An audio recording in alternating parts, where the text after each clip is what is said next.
Hello guys, welcome to Edu Ankuran. मैं हूं आपका दोस्त अश्विनी कुमार। और जैसा कि आप लोगों का नागपुरी का क्लासेस चल रहा है, आप लोग डाउट्स पूछते जा रहे हैं। ठीक है, तो जो भी डाउट्स आप लोगों ने पूछा है पेड बैच में, वो सभी का डाउट्स आज की इस वीडियो में आपके सामने रखा जा रहा है। इसमें सेट 1, सेट 2, सेट 3 इस तरह करके नागपुरी का डाउट क्लास भी आप लोग को प्रोवाइड किया जाएगा। ठीक है, चलिए आज का वीडियो शुरू करते हैं। देखिए, आप लोगों ने पहला क्वेश्चन जो पूछा है, मतलब कि आप लोग कटिंग वटिंग कहीं से कर करके भी भेज रहे हैं। चलिए ठीक है, जो टेस्ट हो रहा है टेस्ट सीरीज या फिर सेक्शनल टेस्ट, उससे भी आप लोग क्वेश्चन पूछ रहे हैं।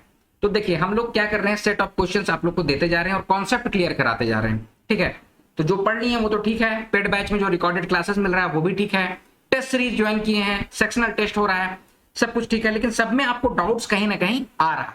ठीक है, तो चलिए उसको हम लोग शुरू करते हैं। पहला क्वेश्चन आप लोग, पता नहीं ये शायद किसी एग्जामिनेशन का ही है, कांटी कहानी कर मुद्द पात्र है के। देखिए, कांटी कहानी जो है ना, वो कांटी कहानी संग्रह से लिया गया, पहली चीज। ठीक है, तो इसका करेक्ट आंसर हो जाएगा सरजू। सरजू एक शिक्षक थे, उसके बारे में है, अभी हम आपको बताएंगे। देखिए, कुछ कुछ चीज एक्स्ट्रा चीज भी हम आप लोग को बतला दे रहे हैं, जो कि आप लोग को नोट्स में नहीं मिलेगा। इसको आपको नोट डाउन करना पड़ेगा। जैसे डाउट क्लास है ना, इसको आप लोग नोट डाउन कीजिए। बूस्टर क्लास भी हम क्या बोले हैं, पीडीएफ नहीं है उसका, उसको आप लोग नोट डाउन कीजिए। ठीक है, जैसे कि सरजू, क्योंकि हम लोगों में होता क्या है ना, कि आपस में बैठ के हम लोग डिस्कशन करते हैं, उसके बाद इसका आंसर जो परफेक्ट आंसर है वो आप लोग को देते हैं। उसको हम लोग कहाँ से पढ़ते हैं कहाँ नहीं पढ़ते हैं वो याद भी नहीं रहता है। ठीक है, तो इसका होगा सरजू। अभी कांटी कहानी संग्रह का पूरा डिटेल अभी अभी अभी तुरंत आज के वीडियो में आपको बताया जाएगा। ठीक है, कि 11 कहानियों का संग्रह है। ठीक है, कांटी कहानी संग्रह जो है डॉक्टर बीपी केसरी की है, जिसमें 11 कहानी है। हर एक कहानी, उसका पात्र और उसका लेखक अभी तुरंत बताया जाएगा। ठीक है, अगले क्वेश्चन में पहले आ जाते हैं। नागपुरी में सबसे बेसी आदर माइन देवे के लिए कौन सर्वनाम सत्कर व्यवहार होवेला। तो इसका करेक्ट आंसर हो जाएगा ऑप्शन नंबर डी, आपने या आपने। आप लोग में से पूछे थे क्वेश्चन, सर रौरे और रावरे में करेक्ट कौन है, तो दोनों करेक्ट है। ठीक है, बोलने बोलने का अंतर होता है, लेकिन अगर सबसे ज्यादा बेसी मान और आदर अगर दिया जाता है ना, तो अपने शब्द का प्रयोग करते हैं। ठीक है, कॉन्सेप्ट क्लियर हो रहा है। गुरुजन हो गए, मतलब आईएएस अधिकारी आ गए, ग्राम पंचायत शिक्षक हो गए, पिता हो गए। ठीक है, मतलब कि दादाजी, आजा आजी, तो सबको अपने कह के बोला जाता है। ठीक है, कॉन्सेप्ट क्लियर है। चलिए आगे बढ़ते हैं।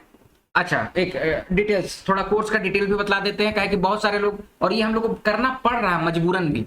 ठीक है, पहले हम लोग प्रमोशन नहीं करते थे। प्रमोशन का एकमात्र रीजन है कि आप लोग में भटकाव ज्यादा हो रहा है, इसलिए आप लोग को बतला रहे हैं कि हाँ, एडू अंकुरन जो यूट्यूब चैनल आप लोग देखते हैं, इसका पेड कोर्स भी चलाया जाता है। चाहे वो जेपीएससी का हो, चाहे उत्पाद सिपाही का हो, चाहे सीजीएल का हो। तो हम लोग अभी सीजीएल का जो भी कोर्स डिटेल्स है वो आपको दे रहे हैं, जिसमें कि हम लोग पेड बैच चलाते हैं।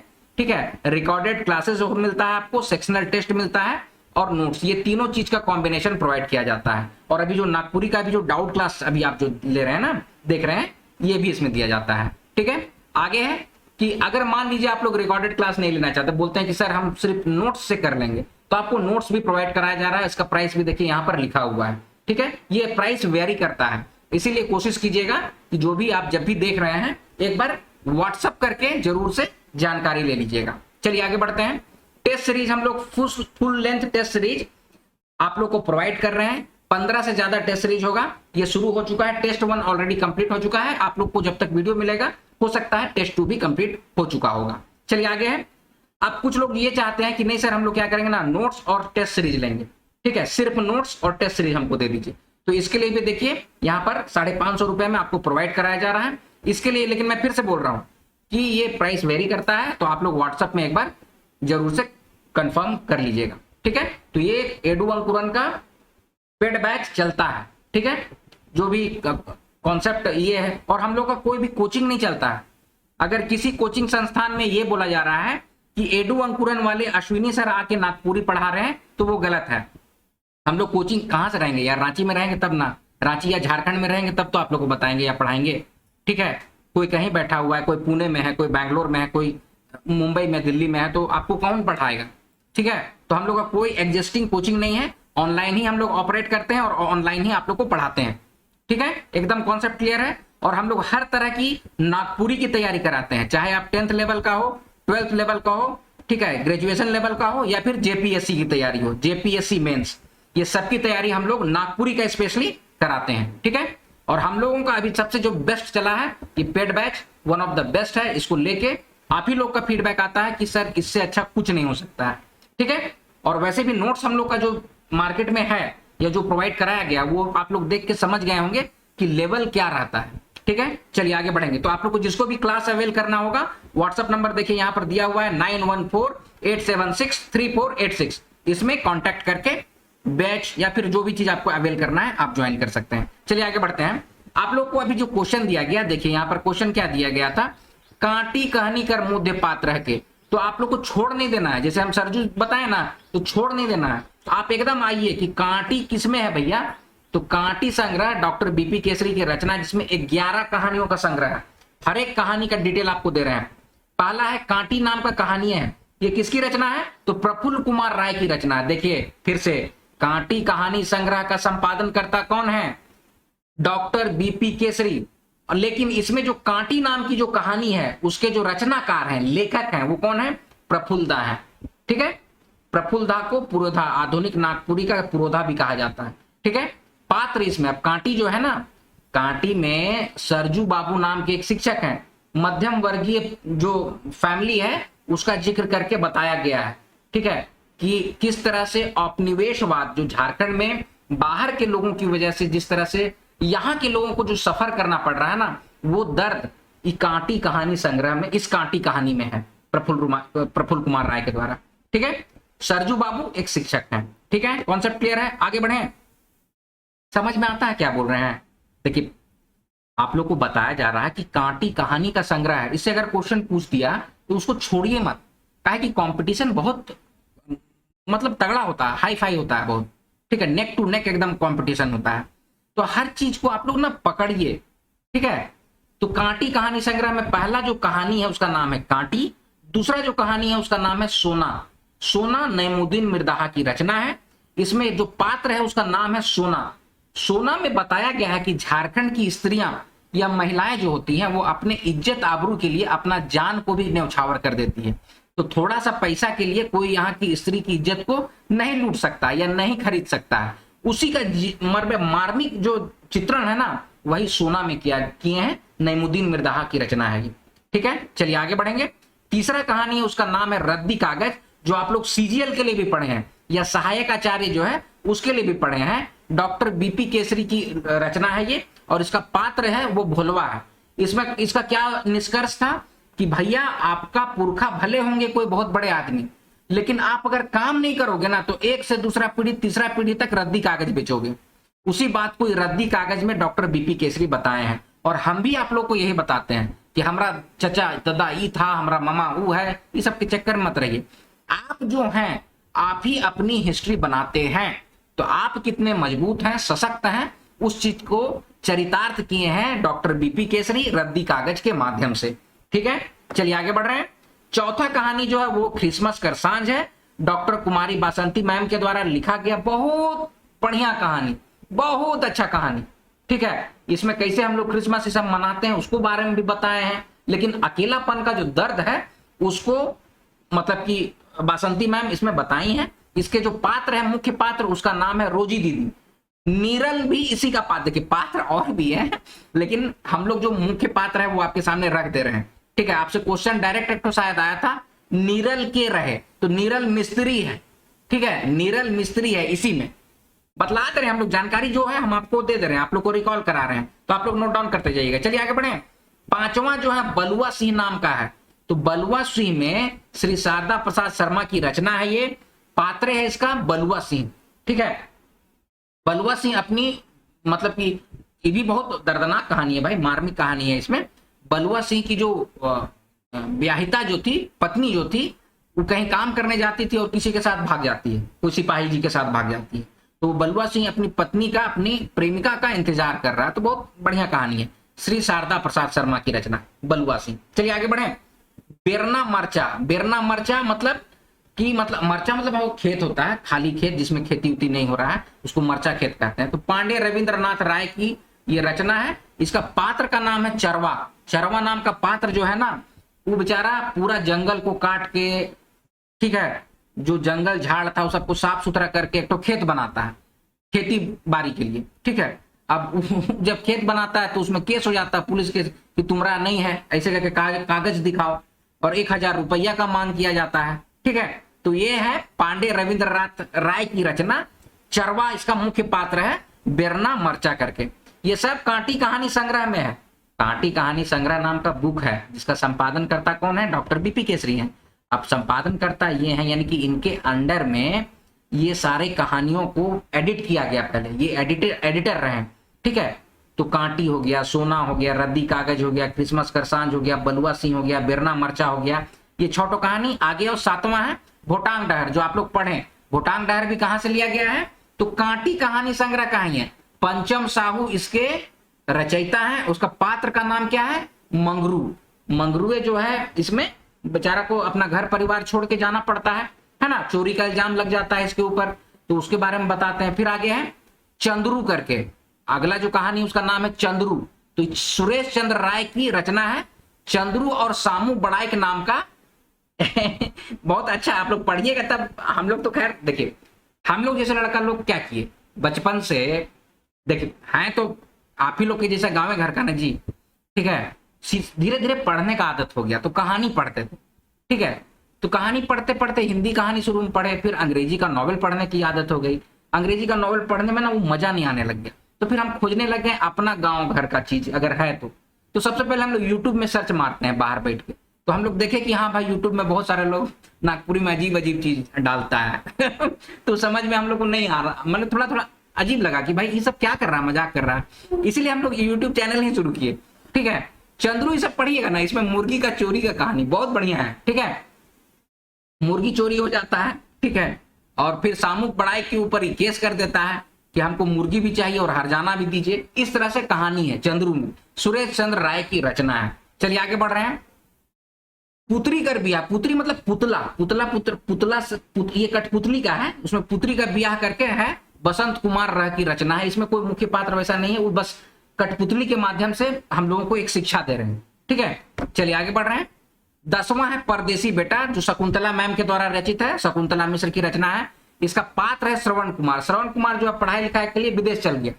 अब विदेश चल गया है, मतलब इसका हम थोड़ा सार बताते जा रहे हैं आप लोग धीरे धीरे कि विदेश चल गया है भैया, विदेश से वो नहीं आ रहा है, तो उसके माता पिता के मन में क्या चल रहा है उसका बारे में उसको बतलाई है शकुंतला मिश्र मैम बहुत अच्छे से, परदेसी बेटा नामक कहानी से।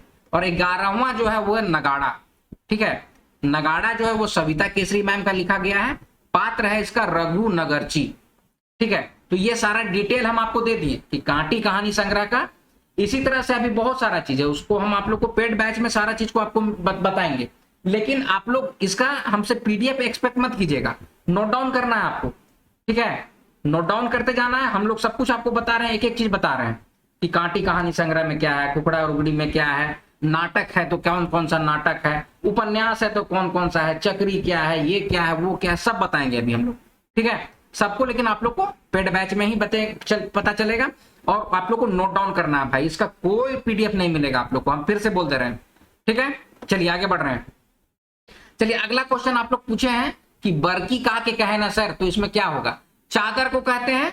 ये शायद हम लोग आपको कोई कहानी पढ़ाए हैं, उसमें ये डायरेक्ट क्वेश्चन है, ये क्वेश्चन शायद आपको सीजीएल का पूछा गया है, ठीक है, कि बरकी का के कहे ना, तो चादर को कहते हैं, ठीक है, कि मुरुक जाइड रहे ऐसे बरकी के ओढ़ाए ढपाए के सूत रही, ऐसे हम लोग बोलते हैं, बोलने में बोलने का चीज है बरकी। अच्छा अब एक यही चीज, बरकी की जगह पे अगर बरखी रहता, ख बरखी, तो बरखी जानते हैं किसको कहते हैं, समझिए फिर से, बरकी यहाँ पर क है, कमे इकार की, क के जगह पे अगर ख रहता ना तो इसका मतलब होता है मकान, बड़ा सा मकान, हवेली टाइप का मकान को बरखी कहते हैं, ठीक है, कि बरखी जो है कोना कुची में पैंट देवल गेला ऐसे करके है, मतलब कि बरखी, ठीक है। बरखी का मतलब होता है मकान, और वही बरकी का मतलब होता है चादर। कॉन्सेप्ट क्लियर है, मतलब कि श्रुति सम भिन्नार्थक शब्द के अंतर्गत आएगा क्या, बरकी, बरकी मतलब चादर, बरखी, बरखी मतलब बड़ा सा मकान। मिट्टी का पहले गोंजूर लोग का या फिर बड़ा बड़ा जमींदार लोग का जो घर मकान रहता था ना, उसको हम लोग बरखी कहते थे, हवेली नहीं, बरखी, ठीक है। चलिए खत्म करें बात, आगे बढ़ें। सहनी उपेंद्र पाल नाहन जी कर छंद छोह में आए। अच्छा, ये क्वेश्चन हमसे बहुत सारा लोग पूछा था और बोल रहा था सर इसमें हम लोग क्या केस करें, ऐसे मतलब इसको क्या बोलते हैं आप लोग जी, कंप्लेन करें। तो आप लोग को बोले थे नहीं भाई इसको कंप्लेन मत कीजिए, क्वेश्चन अच्छा है, पहले आप लोग समझिए। तो एक्चुअली क्या है ना, जहां भी आप लोग पढ़ रहे हैं, जो कोचिंग हो गया या यूट्यूब वाले लोग हो गए, ठीक है, उन लोग को जानकारी कम रहता तो उन लोग बोल देता क्वेश्चन ही गलत है। ठीक है, चलिए हम आपको बता रहे हैं। ये उलाहना भी सहनी उपेंद्र पाल की रचना है, अंबा मंजर सहनी उपेंद्र पाल की रचना है। ठीक है, रामायण का छंद इसका कोई जानकारी हमको नहीं है। छंद चोपी जो है वो सहनी उपेंद्र पाल नाहन जी की ही रचना है। आपसे क्वेश्चन ये पूछ रहा है कि सहनी उपेंद्र पाल नाहन जी की रचना का नाम है छंद छो, तो उस छंद छो में किस चीज का विवरण है? क्वेश्चन ये है, क्या है कि सहनी उपेंद्र पाल नाहन जी कर छंद छो में कहा आहे। तो छंद छो में कालिदास जो है ना, कालिदास, तो कालिदास जो अपनी रचना करते हैं ना, तो संस्कृत का मंदाक्रांता छंद का, संस्कृत में एक छंद होता है मंदाक्रांता छंद। ठीक है, मंदाक्रांता ऐसे करके होता है, क्रांता ये संस्कृत का छंद होता है, समझ रहे हैं? छंद मतलब कविता विता लिखने के लिए जिस छंद का प्रयोग किया जाता है ना, तो कालिदास का जो भी श्रुति सुना हुआ जो भी छंद है उसको नागपुरी में रूपांतरित करके नागपुरी छंद का विवेचना किए हैं। तो इसका करेक्ट आंसर हो जाना चाहिए ऑप्शन नंबर ए, नागपुरी छंद का विवेचना किया गया है छंद छो में।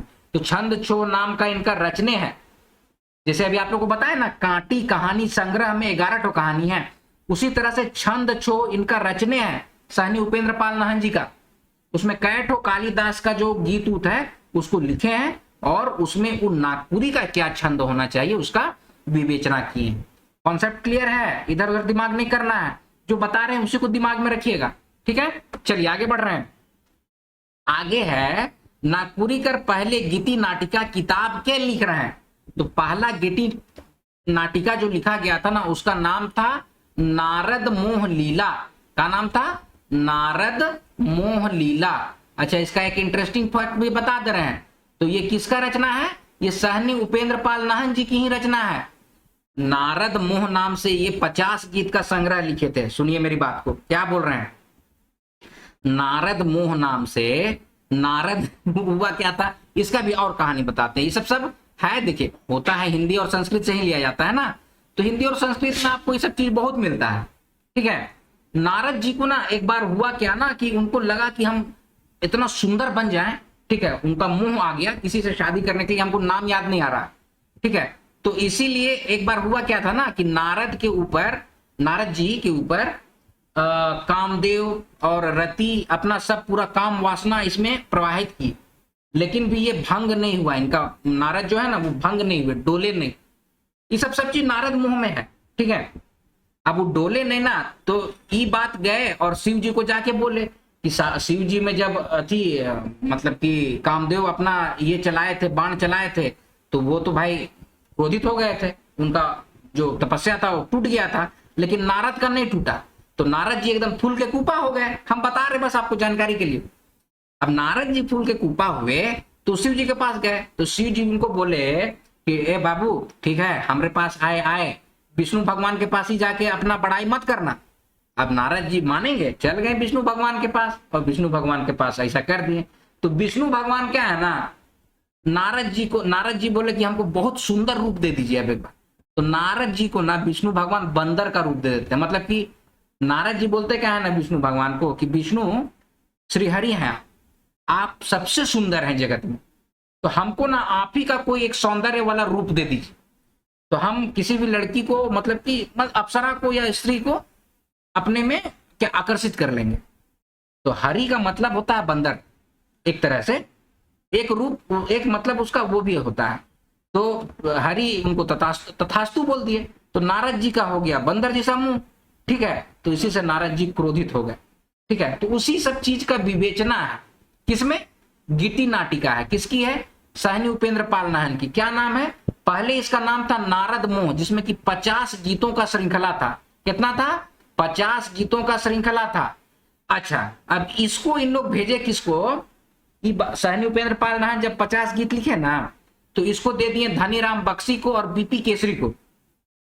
तो इन लोग आप भी क्या बोले ना कि आप लिखे तो बहुत अच्छा है, गीत तो बहुत अच्छा है, लेकिन ये गीत को एक्सप्लेन करना जरूरी है, नहीं तो उसका मेन तथ्य क्या है लोग नहीं समझ पाएगा। तो इसीलिए धनीराम बख्शी उसको क्या किए ना, 50 को गीत को काट के 32 गीत कर दिए। 2 गीत जिसमें उनका भी था, धनीराम बख्शी जी का भी था, और उसमें बीच बीच में ना मतलब कि एक्सप्लेनेशन हिंदी में, जैसे आप लोग सुनते होंगे ना, गीत गाया फिर हिंदी में समझाया फिर गीत गाया, तो उसी तरह का गीति नाट्य है, गीति नाट्य का नाम दिया गया। तो नागपुरी का पहला जो गीति नाट्य है नारद मोह लीला है, ठीक है। इसको हमको लगता है 1956 के आसपास धनीराम बख्शी इसको प्रकाशन किए थे। चाईबासा में उनका था ना प्रेस, क्या नाम था जी, प्रेस का नाम हम भूल रहे हैं। चाईबासा में इनका एक तो प्रेस था, देखिए ना दिमाग से उतर गया, खैर कोई बात नहीं। तो 1956 के आसपास इसको प्रकाशित किया गया था धनीराम बख्शी के द्वारा, और लिखे कौन थे, सहनी उपेंद्र पाल नाहन। 30 कविता इनका है, 2 कविता धनीराम बख्शी जी का है, ठीक है।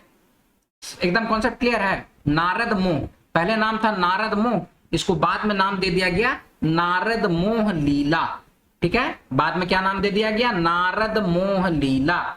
ये सब चीज को समझिए भाई, ये सब हम लोग के जो पुरखा पूर्वज लोग हैं बहुत मेहनत किए हैं, हम लोग बस उसी चीज को आप लोग के सामने आगे रख रहे हैं, और कोई मतलब बढ़िया चीज को रख रहे हैं, ऐसा नहीं कि बिना वजह के कुछ कुछ बोल के पढ़ के निकल जा रहे हैं। जानकारी दे रहे हैं, आप लोग सब जानकारी को रखिए, ठीक है। जो भी नागपुरी को जो शिक्षक गण ये सब जो है उनको सादर प्रणाम कीजिए, काहे कि वो आपकी संस्कृति को बचाने का काम कर रहे हैं और उसको आगे ले जाने का काम कर रहे हैं। समझिए, आपकी सभ्यता संस्कृति को बचा रहे हैं और उसको आगे ले जाने का काम कर रहे हैं आज के जो नागपुरी के जो भी शिक्षक गण हैं। तो उसको जब भी मिलते हैं प्रणाम किया कीजिएगा, ठीक है। चलिए आगे बढ़े।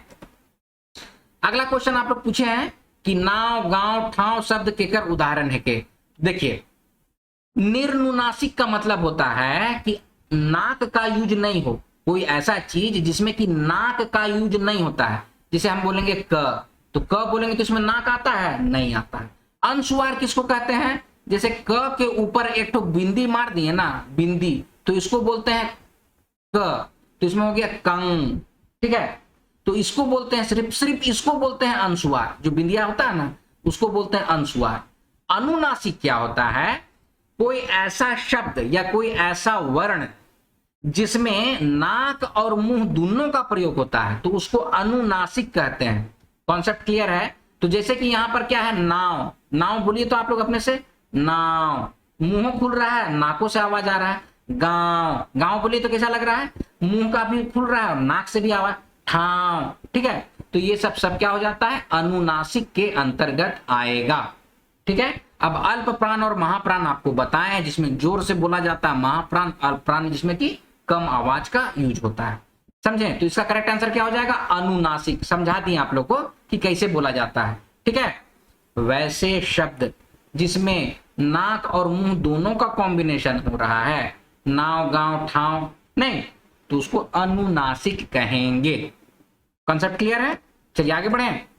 मृत्युंजय नाथ शर्मा का जन्म कौन संवत में हुए रहे। देखिए, आप लोग को हम लोग जो क्लासेस लिए या फिर क्लास नहीं लिए हैं तो पीडीएफ में भी आप लोग को बताएं, क्लास में भी बताएं भाई, कि आप लोग से पूछ सकता है कि संवत से क्वेश्चन पूछ सकता है, ठीक है। तो मृत्युंजय नाथ शर्मा का देखिए हम बताए हैं, देखिए 7 वर्ष के थे तो एक गीत का रचना किए थे, ये सारा कुछ तो है जी। इसमें आइए यहाँ पर, ठीक है।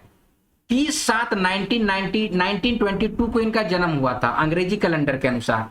हिंदी के अनुसार सावन शुक्ल प्रतिपदा 1978 को इनका जन्म पिठोरिया में हुआ था। समझाया था आप लोग को, क्लास में भी कई बार बोले थे कि हो सकता है कि आप लोग से संवत पूछ देगा। समझ रहे हैं मेरी बात को, हो सकता है कि संवत पूछ देगा, तो इसको जरूर से दिमाग में रखिएगा। तो इसका क्या हो जाएगा भैया, ऑप्शन नंबर बी, संवत 1978 को इनका जन्म हुआ था। चलिए आगे बढ़े। कॉन्सेप्ट क्लियर है। देखिए, ये सब सारा चीज आप लोग को पीडीएफ में क्लासेस में बतलाया गया है, तो ये सब चीज को प्लीज आप लोग अच्छा से रिकॉल कीजिए, है ना। देखिए, हम लोग अपने काम से समय निकाल के आप लोग के लिए, नागपुरी के लिए कुछ भी कर रहे हैं, ताकि कुछ आप लोग को हेल्प मिल जाए। कल जाके आपका सिलेक्शन होगा ना, नागपुरी लिए होंगे ना, तो जहन में कम से कम इतना तो रहेगा ना कि एडू अंकुरन ने मेहनत करके दिया तो मेरा सिलेक्शन हुआ, ठीक है। हम लोग को बस इतना ही उम्मीद है, इसी के लिए हम लोग काम करते हैं इतना दिन रात। ठीक है, चलिए आगे बढ़ रहे हैं। फिर अगला क्वेश्चन है 1950 ईस्वी में कौन रचनाकार कर जन्म हुए रे। देखिए, तो 1950 में डॉक्टर कुमारी बासंती का जन्म हुआ है। बाद बाकी यहाँ पर हम डिटेल दे दिए। कुमारी बासंती का जन्म 13 मार्च 1950 को ग्राम पोधा टोली रेंगारी सिमडेगा में हुआ। शकुंतला मिश्र मैम का जन्म 1 मई 1962 को दुंदरिया गुमला में हुआ है। नईमुद्दीन मिर्दाहा का जन्म 14 जून 1936 नईम नगर कादोजोरा गांव बेड़ो ब्लॉक रांची में हुआ है। गिरधारी राम गोंजू का 5 दिसंबर 1949 को बेलवादाग खूंटी में हुआ है। ठीक है, आप लोग को जो हम नोट्स दिए उसमें काट इसको 49 पे लिखा हुआ था, काहे कि कहीं कहीं पर ये 49 है, ये कुमारी बासंती जी का जन्म। ठीक है, लेकिन 1950 कहीं पर है, कहीं पर, तो 1950 को इन्हीं का है। ठीक है, डॉक्टर कुमारी बासंती का। ठीक है, कॉन्सेप्ट क्लियर है। चलिए आगे बढ़े। डॉक्टर बीपी केसरी कर किताब नागपुरी कवि और उनका काव्य कर चतुर्थ सोपान में कब से कब तक कवि मनक ठाव दिया जाए है। क्वेश्चन समझे आप लोग क्या बोला जा रहा है। आप लोगों को शायद हम जिसका भी क्लास लिए होंगे उसमें कराया गया है, चाहे जेपीएससी का या फिर सीजीएल में, तो आप लोग को बताए थे कि नागपुरी के जो कवि हैं और उनका काव्य, इसी के लिए नागपुरी में ना डॉक्टर बीपी केसरी को क्या बोला जाता है, इंसाइक्लोपीडिया ब्रिटानिका बोला जाता है। इंसाइक्लोपीडिया है ये। ठीक है, काहे कि 61 से 62 साल तक की मेहनत किए हैं और नागपुरी कवि, जितना नागपुरिया का कवि लोग हैं, बाप रे बाप, इतना मेहनत करना। ठीक है, इसीलिए इतना सम्माननीय आदमी है। ठीक है, नागपुरी कवि और उनका काव्य नामक जो ये रचना किए, इसी के चलते इनको इंसाइक्लोपीडिया भी कहा जाता है। ठीक है, और इसका सोपान है, प्रथम सोपान, द्वितीय सोपान, तृतीय सोपान, चतुर्थ सोपान। ठीक है, तो चतुर्थ आपको क्या बोला जाए, चतुर्थ सोपान में कब से कब तक कर कवि मन के ठाव देवल जाए है। तो चतुर्थ सोपान में ना 1900 से लेके 2000 तक का दिया गया। हम देख लेते हैं एक बार चेक, हम शायद इसमें चतुर्थ सोपान में ये वाला है 1900 से लेके 2000 ईस्वी तक का। अब आप लोग पूछेगा कि सर 1950 से 2000 काहे नहीं, तो हम आपको बता रहे हैं कॉन्सेप्ट। हम आपको हनुमान सिंह का कोई वीडियो बताए थे, तो इसमें हम लिखे हैं कि नागपुरी कवि और उनका काव्य नामक पुस्तक में डॉक्टर बीपी केसरी 1600 से 2000 ईस्वी तक कर कवि मनक परिचय दे हैं, जेके 4 सोपान या फिर विभिन्न सोपान में बांट है। प्रथम सोपान जो है वो 1600 से 1700 ईस्वी, द्वितीय है 1700 से 1800, तृतीय जो है वो 1800 से 1900 है, और चतुर्थ जो है वो 1900 से 2000। तो करेक्ट आंसर क्या हो जाएगा, 1900 से 2000। अब इसको भी सब डिवाइड किया गया है पूर्वार्ध और उत्तरार्ध। तो इस यहाँ क्वेश्चन में कहीं भी पूर्वार्ध और उत्तरार्ध नहीं है, आपको सिंपली पूछा गया है कि चतुर्थ सोपान क्या है। तो चतुर्थ सोपान क्या है भैया, 1900 से लेके 2000 ईस्वी तक का है। ठीक है, चतुर्थ सोपान 1900 से 2000 ईस्वी तक का है। ठीक है, तो दोस्तों देखिए, जो भी डाउट्स है और भी आप लोग का डाउट्स है, ये पार्ट 1 है। अगला पार्ट में हम लोग और भी आप लोग को कवर करेंगे। आई होप आप लोग को ये सब समझ में आ रहा होगा, और थोड़ा एंटरटेनमेंट वे में एकदम जोर लगा दीजिए, पूरा ताकत झोंक दीजिए। ठीक है, जितना भी लोग हैं आप लोग बहुत अच्छा स्कोर कर रहे हैं, हम देख पा रहे हैं आप लोग का मार्किंग अच्छा आ रहा है। अच्छे लोग, बहुत सारे लोग, आप लोग बहुत ऊपर रैंक अब लेके आ रहे हैं। ठीक है, तो तैयारी इसी तरह से करते रहिए, और जो भी होता है हम लोगों की तरफ से जितना सपोर्ट होगा हम लोग कर रहे हैं। ठीक है, तो ये है वीडियो का अंत। आई होप इसको आप लोग समझे होंगे। जिनको भी पेड बैच ज्वाइन करना है, आप लोग पेड बैच ज्वाइन कीजिए, एकदम पेड बैच ओपन है। ठीक है, व्हाट्सएप नंबर दिया हुआ है, व्हाट्सएप कीजिए, जानकारी लीजिए, ज्वाइन जल्दी से जल्दी कीजिए। टाइम वेस्ट करने का कोई मतलब नहीं बनता है। ठीक है, और इधर उधर भटकने का भी कोई मतलब नहीं बनता, ये भी हम बतला दे रहे हैं। नागपुरी के लिए एडु अंकुरन, इसके अलावा मतलब कि टाइम वेस्ट करना नहीं है कहीं भी। ठीक है, तो चलिए आज का वीडियो अब यहीं पर समाप्त करते हैं। मिलेंगे अगले वीडियो में, तब तक आप लोग अपना ख्याल रखिएगा। जय हिंद।